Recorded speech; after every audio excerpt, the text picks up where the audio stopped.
ಇವತ್ತು ಮಾರ್ನಿಂಗ್ ಬ್ರೇಕ್ಫಾಸ್ಟಿಗೆ ಪಾಲಕ್ ಸ್ಪೆಷಲ್. ಪಾಲಕ್ಕಿಂದನೇ ಎಲ್ಲನೂ ಇವತ್ತು ಮಾಡ್ಕೊಳ್ತಾ ಇದ್ದೀನಿ. ಅಂದರೆ ಇಲ್ಲಿ ಪಾಲಕ್ನ ಚೆನ್ನಾಗಿ ತೊಳೆದು ಇಟ್ಕೊಂಡು ಇದಕ್ಕೆ ಒಂದು ಶುಂಠಿ 2 ಹಸಿಮೆಣಸಿನ್ಕಾಯಿ ಹಾಕ್ಕೊಂಡು ರುಬ್ಕೊಳ್ತೀನಿ. ಇದು 2 ಹಾಕಿದ್ರಿಂದ ಸ್ವಲ್ಪ ರುಚಿ ಬರುತ್ತೆ ಪಾಲಕ್ ಸೊಪ್ಪು. ಇದಕ್ಕೆ ಒಂಚೂರು ಉಪ್ಪು ಹಾಕ್ಕೊಂಡು ಸ್ವಲ್ಪ ಸೋಡಾ ಪುಡಿ ಹಾಕ್ಕೊಳ್ತೀನಿ. ಇದಕ್ಕೆ ನಾನು ಹಿಂದಿನ ದಿವಸ ಇಡ್ಲಿ ಮಾಡಿದ್ನಲ್ಲ ಅದೇ ಹಿಟ್ಟನ್ನ ನಾನು ಯೂಸ್ ಮಾಡಿಕೊಂಡು ನಾನಿಲ್ಲಿ ದೋಸೆ ಮಾಡ್ಕೊಳ್ತೀನಿ. ಇಲ್ಲಿ ನೋಡಿ ಹಾಕಿ ಕಲಿಸ್ಕೊಳ್ತಾ ಇದ್ದೀನಿ. ಎಷ್ಟು ಬೇಕೋ ಅಷ್ಟು ಹಾಕ್ಕೊಂಡು ಇಲ್ಲಿ ಚೆನ್ನಾಗಿ ಕಲಿಸ್ಕೊಂಡು ಇಲ್ಲಿ ಇಡ್ಲಿ ಹಾಕ್ಕೊಳ್ತೀನಿ, ದೋಸೆ ಮಾಡ್ಕೊಳ್ತೀನಿ, ಮತ್ತು ಪಡ್ಡು ಮಾಡ್ಕೊಳ್ತೀನಿ.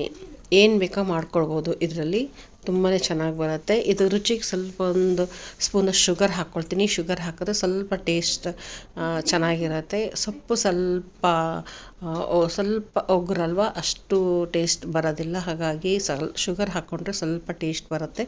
ಇಲ್ಲಿ ಇಡ್ಲಿ ಹಾಕ್ಕೊಳ್ತಾ ಇದ್ದೀನಿ.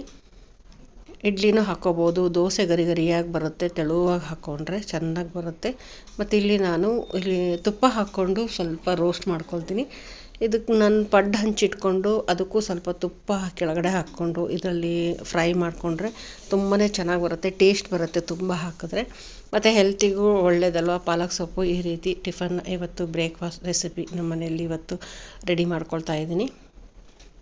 ಡಯಟ್ ಮಾಡೋರಿಗೂ ಇದು ಒಳ್ಳೆ ಫುಡ್ ಅಂತಲೇ ಹೇಳ್ಬೋದು. ಇದು ರಾತ್ರಿ ಆದರೂ ತೊಗೊಳ್ಬೋದು. ದೋಸೆ ಇಡ್ಲಿ ಬೆಳಗಿನ ಬ್ರೇಕ್ಫಾಸ್ಟಿಗೂ ತೊಗೊಳ್ಬೋದು. ಇದಕ್ಕೆ ತುಪ್ಪ ಅಥವಾ ಬಟರ್ ಹಾಕಿದ್ರೆ ಟೇಸ್ಟ್ ಚೆನ್ನಾಗಿ ಬರುತ್ತೆ. ಈ ಥರ ಇಡ್ಲಿ ದೋಸೆಗೆಲ್ಲ ಚಟ್ನಿ ಅಷ್ಟು ಸೂಟ್ ಆಗೋದಿಲ್ಲ. ಇಲ್ಲ ಖಾರ ಚಟ್ನಿ ಆಗಬೇಕು, ಇಲ್ಲ ಟೊಮೊಟೊ ಚಟ್ನಿ ಆಗಬೇಕು. ಇಲ್ಲಿ ನಾನಿವತ್ತು ಸ್ವಲ್ಪ ಗ್ರೇವಿ ಮಾಡ್ಕೊಂಡಿದ್ದೀನಿ. ಗ್ರೇವಿ ಸೂಟ್ ಆಗುತ್ತೆ. ಸಾಗು ಅಥವಾ ಹುಳಿ ಸಾರು, ಖಾರದ ಸಾರುಗಳು ಈ ಥರ ಟಿಫನ್ಗೆ ತುಂಬಾ ಟೇಸ್ಟ್ ಬರುತ್ತೆ. ಹಾಗಾಗಿ ಇವತ್ತಿಲ್ಲಿ ಗ್ರೇವಿ ಮಾಡ್ಕೊಂಡಿದ್ದೀನಿ.